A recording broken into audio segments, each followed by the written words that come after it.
we serve students with dyslexia and related language-based learning differences, and that can be anything from receptive language, dyscalculia, which is the math version.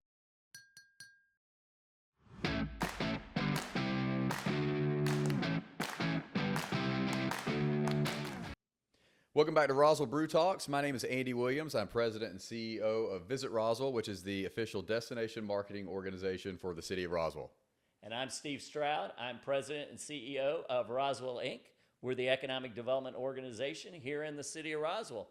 We've got a special guest. You know, we talk about economic development and what it means, but part of economic development is education. And we've got the head of school with the Swift School, Chris Pomar, and we're glad to have you with us today. Thank you, guys. Thanks Happy to be here. coming in. Chris and I met a few years ago when you came in and to the school, and we're just excited to hear from you what Swift School is. I mean, you know, it's interesting, little history about the building you're in. Sure. John Deere had a company, a subsidiary here in Roswell that did software, which is crazy to think they built that building in the 80s. Yeah. And y'all have done a phenomenal job over on Grimes Bridge to create a campus atmosphere, especially over the last few years. And so tell us a little bit about Swift School, because it's been around, what, 26 years? Swift School, we celebrated our 25th birthday last year. Yeah. Wow. So we've been around, moved to Roswell in 2006 from a church basement. That's right. In East Cobb. John Deere Logistics Center. I've heard there's identical buildings around the country. Is that right? They're same floor plan, same architecture, everything. There's an apartment in the downstairs. There's actually a full bath and shower down there. Really? In the basement that they would save for executives who were traveling around. Traveling around. We don't use it for that. Yeah, right. We've got Halloween costumes stored There in you There you go. go. Yep. But no, it's a fantastic school, alternative for families who need a little more help than what they're getting, either in their current private or independent or public school. We're K through 8. We added a kindergarten program this year after years of inquiry and demand for it. And we serve students with dyslexia and related language-based learning differences. And that can be anything from receptive language, dyscalculia, which is the math version of dyslexia. Oh, wow. Dysgraphia, which is a handwriting issue, slow working memory, low processing speed. A lot of times those are all commingled together with an issue like dyslexia. So we serve a wide range of learning differences, but dyslexia is what our calling card and what we're known for. Well, I know that you all, for example, partner with a lot of the schools for summer. So for kids that are need extra help to get them over the hump. Yeah, we have about 60 kids on our campus every July for 3 weeks. And maybe half of those are our own students, and half of them are students from other schools. I mean, some of them are here to stay with grandma for the month of July, and they come to Swift School to get some help for a few weeks. To keep them on target. Yeah, they come from all over. Yeah, you were saying, we were talking earlier before we started the recording, you know, that kids in your environment cannot go 3 months without interaction. Yeah, there's a lot of, they call it learning loss, is the educator term for it in the summertime. So it's really helpful for them to have a month of June to relax and play, and then plug back in July and get primed up to come back to school in August. And you said K through 8. Yep, we added a K this year. We've had years and years of people asking for us to start a kindergarten program, so we decided to do a combined K-1 classroom.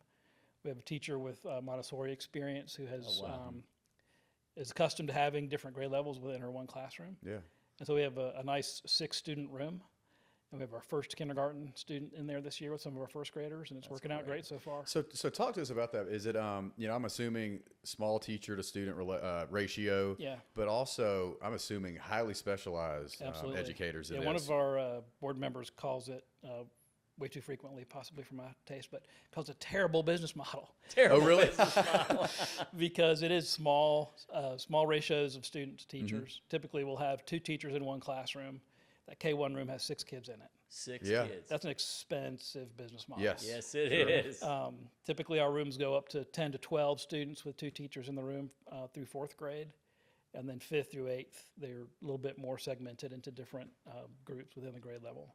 How many total students do you have? This year, 150, 150. which is a little bit smaller than we've been historically last few years. I think we're experiencing a little bit of the baby bust, as it's referred to. There's been a decline in the birth rate since 2007, and we're experiencing that in just about every other small school I know. And the county. Is The experiencing county's the county's seen it. I know Cherokee's consolidated some elementary schools. A couple of independent schools in town have just gone out of business. Yeah. Wow. So Well, I know Fulton County's looking at their buildings and what they're going to do and how they're going to approach it, because it's an ongoing situation over the next 10 years more or than so likely, yep. Of this declining baby population. Yeah. So that affects everybody, right? The good news for us is I still feel like we have job security at Swift School. You do. Because typically 1 in 5 students will have some form of reading difference, if not dyslexia, and we can help them. If they need that type of immersive experience to help them get through school, build up their self-confidence, build up their student skills, then they can come to us for 1, 2, or 3 years. The average stay at Swift School is 3 years. 3 years. Yeah, that's the unique thing. It's like you are preparing these kids to get back into the mainstream. Yeah. That's right. And that's where you want them to be. Yep. Which again, I know one of your board members said, "This is a bad business model. We're not keeping them. We got them. We're doing well with them, but we're really trying to ship them out." But that's really what the That's the point, focus right? is. Yeah. That's the Exactly. point. Yeah. If we're doing our job, 30% of our student population turn over each year. Okay, 30%. 30. And you drive by that, and I've driven by it, and you see the campus, and a lot of residents are probably familiar. But you serve more than just Roswell children. You Our have kids students, coming in. It's amazing to me. We have families this year driving from Conyers, Oh yeah, that's near my hometown. That's a haul. That's a haul. as far northwest as Ackworth, Yeah. Wow. and way up 400 and all the way into Midtown Atlanta. So No kidding. Well, big and scatter plot of it of is. families It's that plotted find all us. over. And the unique thing too is I don't know how many times I've talked to parents at Swift School that literally moved from Illinois Yep. or moved because I've been to several events at their school. They actually hosted a Evening Connect a few years back before Chris got there, and these parents have moved from across the country and moved jobs so they can get their kids enrolled, which is amazing. It's amazing, the commitment. It Yep. becomes a destination. Yep. Now, do you have a sports program just like, We how do. We does have that middle work? school athletics, so Middle- Okay. 5th through 8th graders can participate in sports teams. Oh, that's awesome. Yeah, so we have soccer in the fall and cross country. In the winter, it's basketball. We have a cheer squad, and then in the spring, there's flag football and All right. golf, tennis, depending on the interest level of the kids there. And what schools do you compete with? We compete with several other independent schools in the city. We play their B teams because we're a Okay. much smaller school. Yeah, Yeah. right. And then we'll also play schools like Tapestry, which is a charter Okay, school yeah. in DeKalb County. We'll play Cottage School. We'll play some Yeah, of our home yeah. games up there. Stephen in Pacific Pomar, A little Northwest local Virginia. our route, okay. friend. Exactly. It's been interesting. I arrived, actually I was hired in the fall of 2019. That's right. And then, we all know what happened in the geez, spring yeah. of 20 while I was waiting to be officially brought on board. So they brought me on board a few months early because I was already local. And the existing head of school, he didn't want anything to do with planning for the next school year. He was done. He was done. He'd already retired once. He was retiring again, and He he was out. So I started early in the spring of 20, just trying to figure out how to open in that mess. And it was a really weird time to come on board because typically when you're a new head of school, you're engaged in the community, you're meeting people, Yeah. All the above. didn't get to do any of that. But do you see how do you see your role, not your personal role, but the role of Swift for the future? Do you see that just continuing to be a part of what the society needs, the kids need? Yeah, I mentioned earlier, I think we have job security for a while. Yeah. I mean, with dyslexia, it's really interesting. It's a unique wiring of the brain, and it happens in the population as often as 1 in every 5 kids. That's Yeah, amazing. I didn't know it was that high, honestly. Yeah, Yeah. so it's pretty high. If you take a air quotes here neurotypical reader and ask them to read in an MRI tube, you'll notice that the left side of their brain is what lights up, and that's the language side of the brain. And that side of the brain makes sense of linear text, left to right, next line, left to right, next line. If you put a dyslexic brain in the same MRI tube and ask them to read the same text, the left side of the brain is not lighting up. Whoa. And what's happening is the right side of the brain, the spatial relational side of the brain, is trying to make sense of what the brain sees maybe as 3D objects is a good way to describe it. So I've heard dyslexia described as a 3D view in a linear world. No kidding. So the brain's looking to make sense of what they see to be shapes, Yeah. and it's not necessarily a left to right, linear progression.